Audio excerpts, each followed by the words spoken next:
ఆంధ్రప్రదేశ్లో స్థానిక సంస్థల ఎన్నికలకు ఆ రాష్ట్ర ఎన్నికల సంఘం ముహూర్తం ఖరారు చేసింది. వచ్చే ఏడాది జనవరిలో వీటిని నిర్వహించేందుకు కసరత్తు ఆరంభించింది. ఎన్నికల నిర్వహణకు ఏర్పాట్లు చేయాలని పంచాయతీరాజ్, మున్సిపల్ శాఖల కమిషనర్లకు రాష్ట్ర ఎన్నికల కమిషనర్ నీలం సాన్హి లేఖలు రాశారు. ఓటర్ల జాబితా సవరణ, వార్డుల విభజన, రిజర్వేషన్ల ఖరారు, ఇతర ప్రక్రియల తాత్కాలిక షెడ్యూల్ను కూడా ప్రకటించారు. అయితే తెలంగాణ స్థానిక సంస్థల ఎన్నికల్లో ప్రతిష్టంభన నేపథ్యంలో ఏపీలోనూ అవే తిప్పలు తప్పకపోవచ్చన్న వాదనలు వినిపిస్తున్నాయి. దీనికి కారణం బీసీ రిజర్వేషన్లే.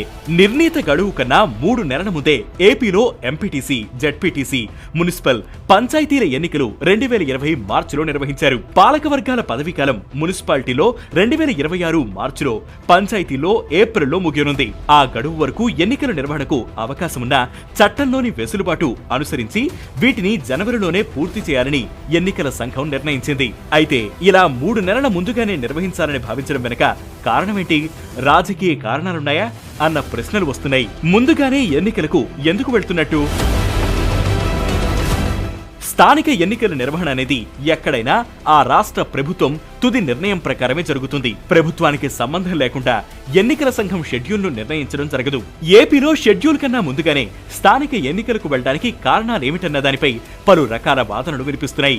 రాజకీయంగా ప్రతికూలత, ఇబ్బందులు తలెత్తకుండా ఉండేందుకు సాధ్యమైనంత త్వరగా వీటిని పూర్తి చేయాలని ప్రభుత్వం భావిస్తున్నట్లుగా ఉందని రాజకీయ విశ్లేషణలు వినిపిస్తున్నాయి. అయితే ప్రస్తుత ఎన్నికల కమిషనర్ పదవీకాలం మార్చి 31తో ముగిసిపోతుందని, తన హయాంలోనే ఎన్నికలు పూర్తి చేసేందుకు వీలుగా ఈ ఏర్పాట్లు చేస్తున్నామని అధికార వర్గాలు పేర్కొంటున్నాయి. ఎన్నికల నిర్వహణ ప్రక్రియకు కనీసం 6 నెలల సమయం పడుతుందని, అందుకే ఎన్నికల సంఘం ఇప్పటి నుంచే కసరత్తు ప్రారంభించిందని చెబుతున్నారు. ప్రభుత్వంతో సంప్రదించిన తర్వాతే ఈ ప్రక్రియను చేపట్టినట్లు చెబుతున్నారు. ఎన్నికల పోలింగ్ ఫలితాల ప్రకటనకు షెడ్యూల్ను ప్రకటించిన ఇది తాత్కాలికమేనని, నోటిఫికేషన్ విడుదలతోనే అధికారిక షెడ్యూల్ వస్తుందని పేర్కొంటున్నారు. ప్రీ ఎలక్షన్ షెడ్యూల్ ఇలా. ఎన్నికల నిర్వహణకు సంబంధించి ఎప్పటికప్పుడు ఏ కార్యక్రమాలు చేపట్టాలో వివరిస్తూ కమిషనర్ ప్రీ ఎలక్షన్ షెడ్యూల్ ను విడుదల చేశారు. దీని ప్రకారం డీలిమిటేషన్, రిజర్వేషన్ల ఖరారు ప్రక్రియను అక్టోబర్ 15లోగా పూర్తి చేసుకోవాలి. అక్టోబర్ 16 నుంచి నవంబర్ 15 లోపు వార్డుల వారీ ఓటర్ల జాబితాను సిద్ధం చేయాలి. నవంబర్ 1 నుంచి 15 దాకా రిటర్నింగ్ అధికారులను నియమించుకోవాలి. నవంబర్ 16 నుంచి పోలింగ్ స్టేషన్ల ఏర్పాటు చేసుకుని తుది జాబితా సిద్ధం చేయాలి. నవంబర్ 30లోగా ఎన్నికల కసరత్తు పూర్తి చేయాలి. రిజర్వేషన్ల ప్రక్రియ డిసెంబర్ 15లోగా పూర్తి కావాలి. డిసెంబర్ చివరి వారంలో రాజకీయ పార్టీలతోనూ సీనియర్ అధికారులతోనూ సమావేశం నిర్వహించాలి. 2026 జనవరిలో ఎన్నికలను నిర్వహించి ఫలితాలు ప్రకటించాలని నీలం సాన్హి ప్రీ ఎలక్షన్ షెడ్యూల్లో పేర్కొన్నారు. ఇది ప్రీ ఎలక్షన్ షెడ్యూల్ కాగా ఎన్నికల నిర్వహణకు యాక్చువల్ నోటిఫికేషన్ విడుదల ఉంటుందని అందులో వివరించారు. రిజర్వేషన్ల అంశం తేలేనా? ఇలా ఉండగా తెలంగాణలో మాత్రమే ఏపీలోనూ స్థానిక ఎన్నికలకు బీసీ రిజర్వేషన్ల కోట చిక్కులు కనిపిస్తున్నాయి.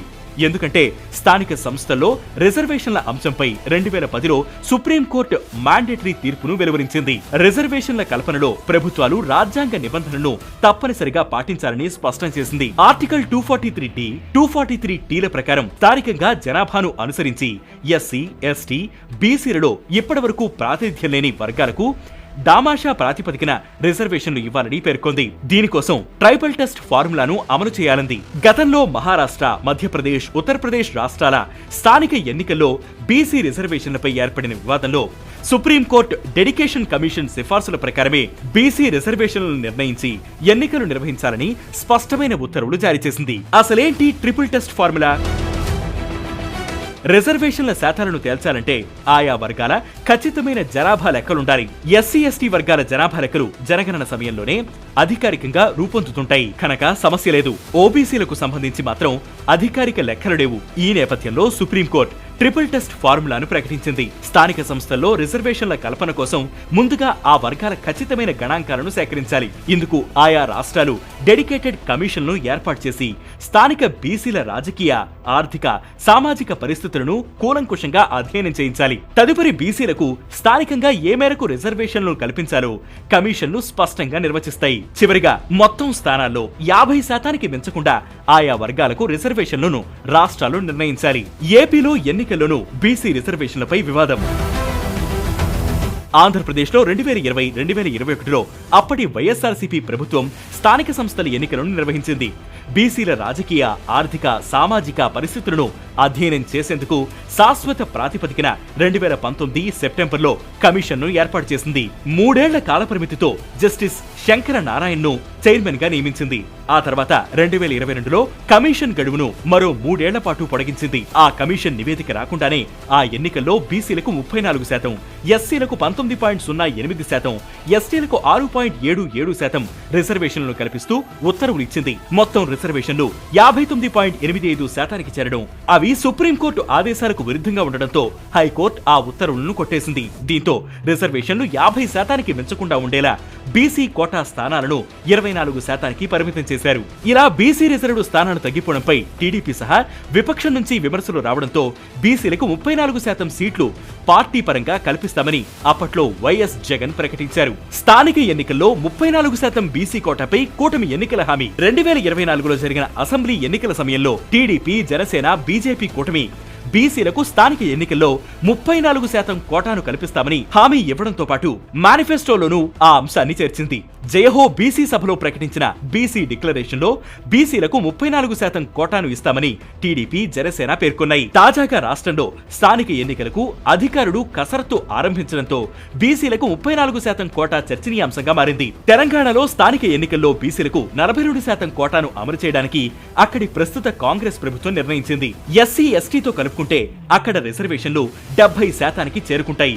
ఇది సుప్రీం నిర్దేశించిన 50% మించి ఉండడంతో రిజర్వేషన్ల అంశం వివాదంలో పడింది. ఒక్కసారి ఆర్డినెన్స్, 2 సార్లు చట్టం చేసి గవర్నర్ కు పంపినా వాటికి ఆమోదం రాలేదు. ఎన్నికల నిర్వహణ సందిగ్ధంలో పడగా ఏం చెయ్యాలో దిక్కుతోచక అక్కడి ప్రభుత్వం మల్ల గుల్లాలు పడుతోంది.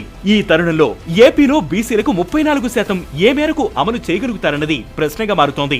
ఎన్నికల్లో కూటమి పార్టీలిచ్చిన హామీ మేరకు బీసీలకు 34% సీట్లు ఇవ్వాలంటే మొత్తం రిజర్వేషన్ల కోట 59.85% చేరుకుంటుంది. రిజర్వేషన్ల కోటాను 50% మించి ఉండరాదన్న సుప్రీం నిబంధనలకు ఇది వ్యతిరేకం కనుక ఎవరైనా కోర్టుకు వెడితే నిలిచిపోవడం ఖాయం. న్యాయ వివాదాలు తలెత్తకుండా అమలు చేయాలంటే ఆ అంశాన్ని రాజ్యాంగం 9వ షెడ్యూల్లో చేర్చాలి. ఆ మేరకు పార్లమెంటు రాజ్యాంగ సవరణ బిల్లును ఆమోదించాలి. దీనికి రాష్ట్రపతి ఆమోదం తెలపాలి. తమిళనాడులో ఇదే జరిగింది.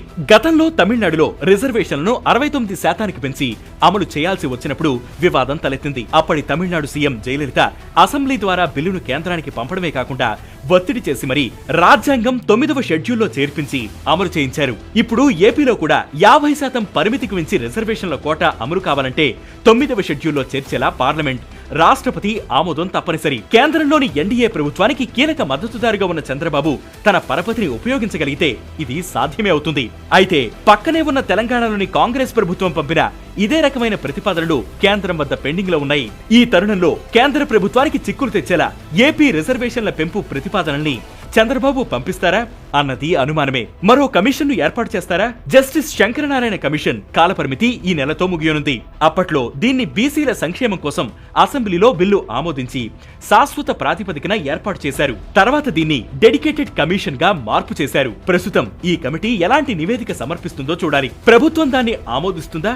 ఆమోదిస్తే ఆ మేరకు బీసీలకు స్థానిక సంస్థల్లో రిజర్వేషన్ల కోటాను కల్పించేలా కేంద్రానికి రాజ్యాంగ సవరణకు పంపిస్తుందా అన్నది తేలాలి. గత ప్రభుత్వం ఏర్పాటు చేసిన కమిషన్ కనుక ప్రస్తుత ప్రభుత్వం ఆ నివేదికను పక్కన పెట్టి మరో కమిషన్ ను ఏర్పాటు చేస్తుందా అన్న అంశాలు తెరపైకి వస్తున్నాయి. అది కాకుంటే ఎన్నికల హామీ మేరకు 34% రిజర్వేషన్లతో ముందుకు వెళ్లడానికి గత ప్రభుత్వం మారిది ఎగ్జిక్యూటివ్ ఆర్డర్లు ఇస్తే అవి మళ్లీ న్యాయ సమీక్షలో నిలబడకపోవచ్చు. అప్పుడు మళ్లీ పార్టీ పరంగా బీసీలకు అదనంగా సీట్లు కేటాయిస్తామని చెబుతారా అన్నది వేచి చూడాలి.